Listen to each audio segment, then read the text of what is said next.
Hey everyone, welcome back to my channel. My name is Dainty and today's video is my 2-year boob vlog. Yay! So a lot of you have been messaging me on Instagram and very few have sent me emails in regards to my last 2 videos that I made a couple months ago. Got so many views the first time, then something happened and I had to re-upload it, but luckily the message still got out. And you guys have been asking me so many questions and giving me so much love and support, and a few backlashes, but who cares? In the midst of my mini hiatus and everything else that's been going on in my life, I decided to make a 2-year boob vlog update for you guys. So all the questions here in my book, I got off of Instagram and some DMs that you guys sent me. Started with our questions. I got a little more comfortable. I got my Munchin Mama book here and my Munchin Mama thermos with some ginger tea in it because it has been so cold lately up here. And I don't know what's going on with this weather, but it's crazy. So let's go. First question that I really feel like I need to touch base on and I need to just get it out of the way is, how was my recovery? My recovery was smooth sailing, no issues, no problems. I didn't have to go to the ER for anything. I didn't have to go back to the doctor for anything. Everything was totally fine. There was a point in time where I thought I had capsular contracture. Basically what that is when the implant has a shelling over it. It's basically a protection your body puts over the implant, and it hardens and it doesn't feel good. It's not good. It's not safe for your body, and you have to immediately get it taken out or it's gonna, start to make you sick. So luckily and thank God, I didn't have any problems, any complications at all. The only slight thing I did have was a small minor issue with my sensitivity. And even now I have that problem. I don't think it's a problem, but I kind of don't like it. I don't have much feeling. So if I'm scratching like now, I don't really feel it. It doesn't feel like anything. But if I scratch around my areola, I feel it. And it's heightened. My sensitivity is heightened completely. And it's kind of irritating to me because it feels a little painful. It doesn't feel good. It feels annoying. So if I brush past anything, if I hit anything, if something hits me or someone brushes me or hits me, it'll get very hard and it'll be very annoying, and sometimes it's painful, but it comes with the territory. I did get my areola redone. So when I got the anchor cut, which is around and under, and then from here to here, he basically cut out my entire areola and he resized it. So now I have 2 perfect sized areolas and 2 perfect sized boobs. The next question I get a lot, and I don't know why I get this because apparently people don't pay attention. What kind of implant did I get? I got silicone. Silicone. Gummy bear, exactly. Natural is the company's name. They're based out in Canada, and I have 450 cc's in each boob. I did get a lift and implants put in together, so that is why I have to have silicone. You get a lift, you cannot get saline. That's what I was told by my doctor. Maybe he just wanted me to have silicone, I don't know. But either way, I'm very happy with my results. My breasts feel super natural. Look, you can squeeze them. It doesn't hurt. After my surgery, I did my boob massages where you have to squeeze the top, the bottom. It's like a little massage that they tell you to do. The top, bottom, and then you have to just massage all around it. So I guess that's when that's where the implant slowly drops down into the pocket that's supposed to be for your actual breast. Next question, any complications? As I said before, I didn't have any complications, didn't have any problems, no leakage, no infections, no boob hardenings, no misshaped boobs, no cuts that were left open, nothing was left inside of me. I didn't have any problems with my stitches. I all got dissolvable stitches. So when I went back to my doctor's appointment, he just pulled them out. I think I had like probably 5 in each boob that he had to take out. The rest of them dissolved. And I came back home fine. I didn't have any issues, nothing at all. Do I plan on having kids or breastfeeding? I do plan on having more children. I do plan on breastfeeding, and I don't see any problems with it. I do have under the muscle. My boobs are under the muscle, so I don't have to worry about that. But, you know, who knows? I don't know how long I'm going to take till I have another child, so I don't know if I'm going to have them in or if I won't have them in. But either way, if I do decide to have a child, or if I do happen to have a child before I decide to take them out, I'm still going to be good, and I'm going to be in the safe zone because I have under the muscle. So I don't have to worry about any, you know, complications with my milk ducts or anything like that. I'm in the clear.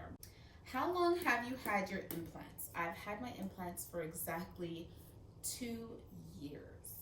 2 years, and it doesn't even feel like it. It feels like it's only been like a year. Like, wow, time flies. Like, it's crazy. Time flies so fast. It doesn't even feel like it. I was just talking to my friend the other day about it. Like, I remember when I had to fly down.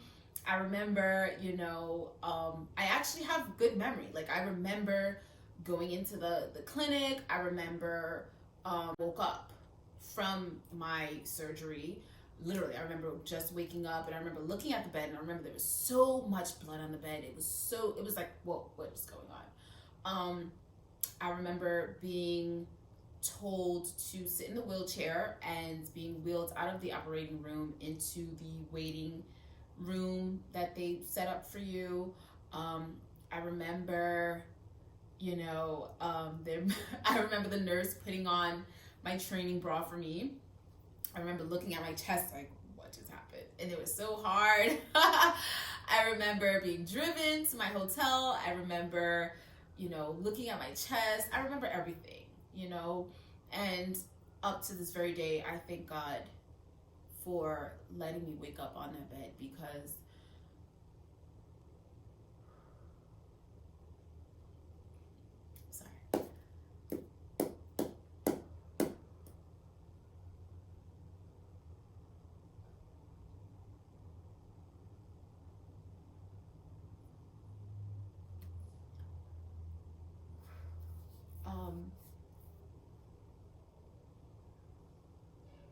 I thank God for that, because although I know what I did was something very vain, and I don't make these videos to seem vain, I make these videos to inform other people.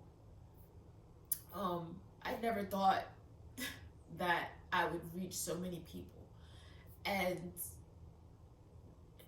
surgery is nothing to play with, and you have to be very mindful of where you're going and who you're with, who you're putting your life in, whose hands is going to be the hands to mark your life. God, at the end of the day, has that set, but there are people that can manipulate that at any given second.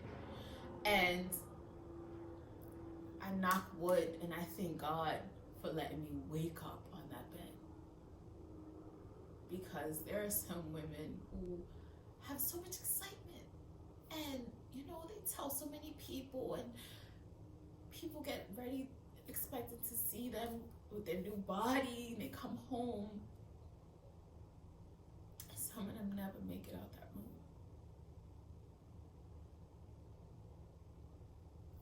Some of them never.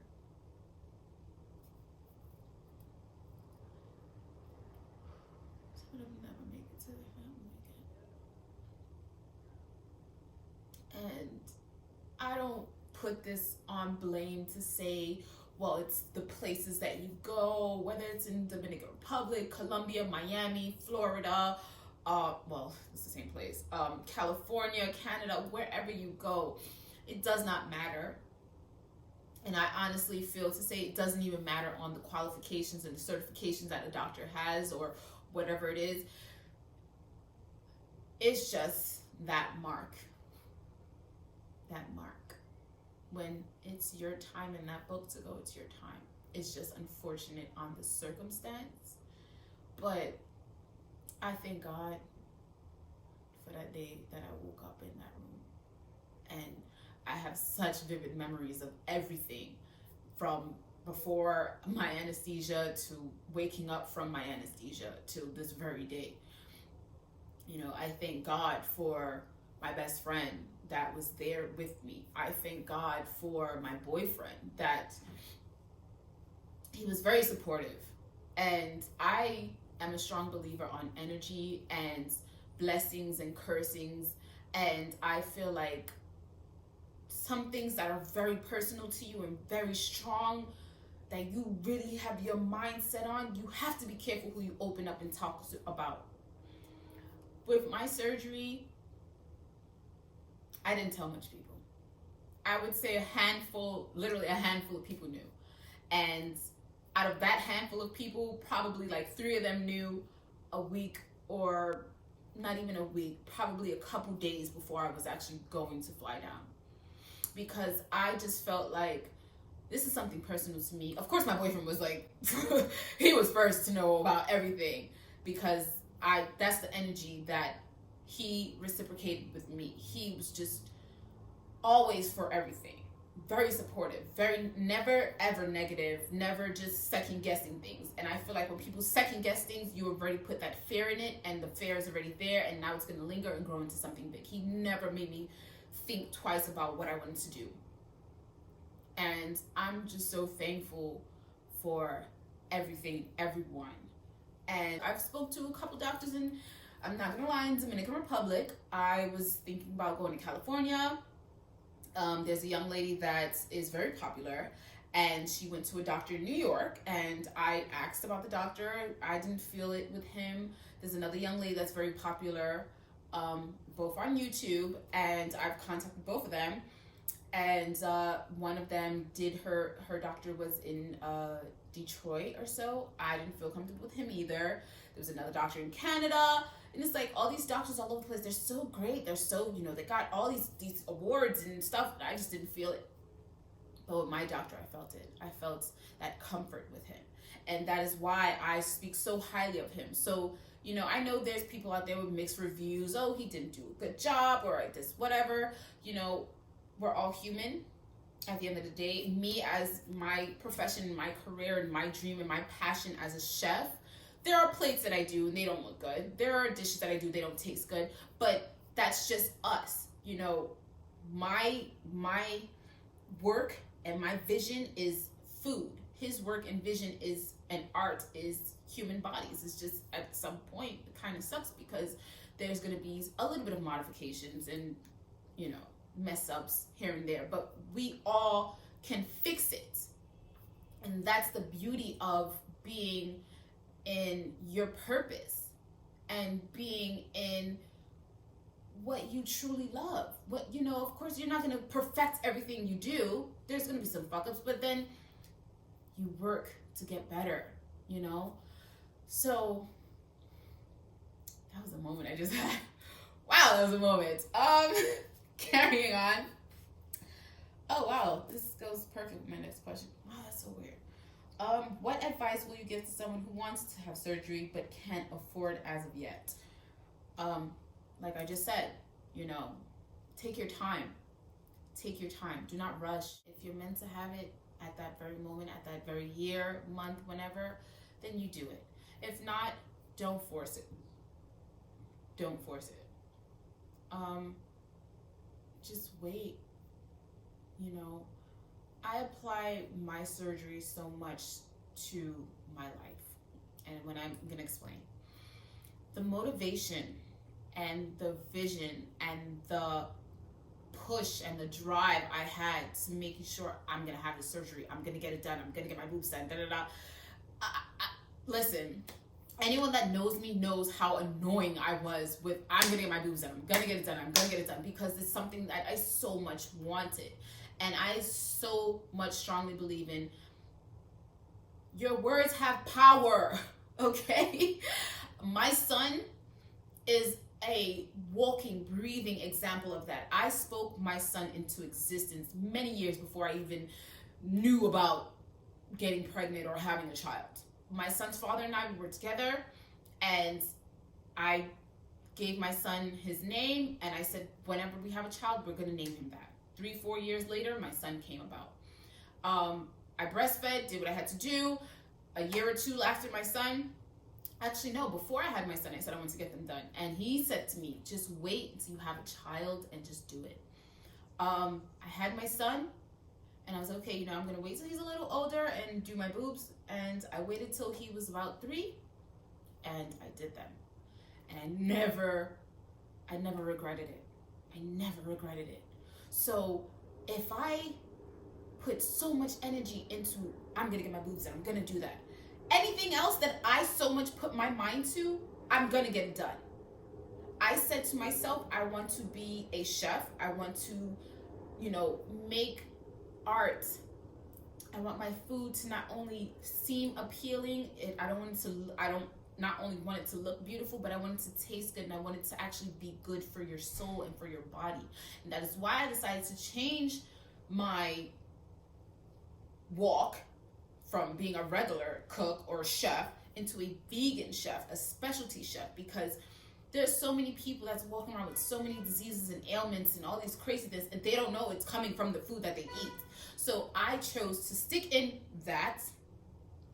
my path and my purpose, and let God use me the way He's supposed to use me. So my motivation that I had for my boobs, I put that to my life. And anybody out there that wants to have surgery, if you so badly want to have it, put your manifestations into that. Put your words into that. Put your energy into that. Don't put all of it. Hear me out. Don't say I'm telling you. Don't put all of your energy into it, but just put it into it. Put positivity into it. Put, you know, goodness into it. If you want to stash a little bit of hundreds every month, you do that. But the same energy you're putting into that, put that into your life as well. Because you can get your surgery, like I've said before, you can get your surgery, look good, you know, and all of that. But your shitty ass life, your shitty ass job, your shitty ass place where you live, the shitty ass people in your life is not going to make that any better. So you need to change everything if that's what you want to do. I'm not saying go sell your soul or sell your body, but be happy. Be happy. And if there's people in your life and, you know, things aren't working out too well, I wouldn't say leave them. Take some time apart. Take time apart. You know, take time to understand yourself, understand what is going wrong in your life, how you can fix that. Because no one else can fix your life but you. Okay? Fix it and everything will be great. But anyways, this video is turning into something totally different. So I love you guys. Thank you so much for watching my videos, and please do follow all of my pages and hit me up on Instagram or in an email if you have any more questions, and I possibly might make part 3. Or what would this be? This is like what, part 2 or 3? Whatever.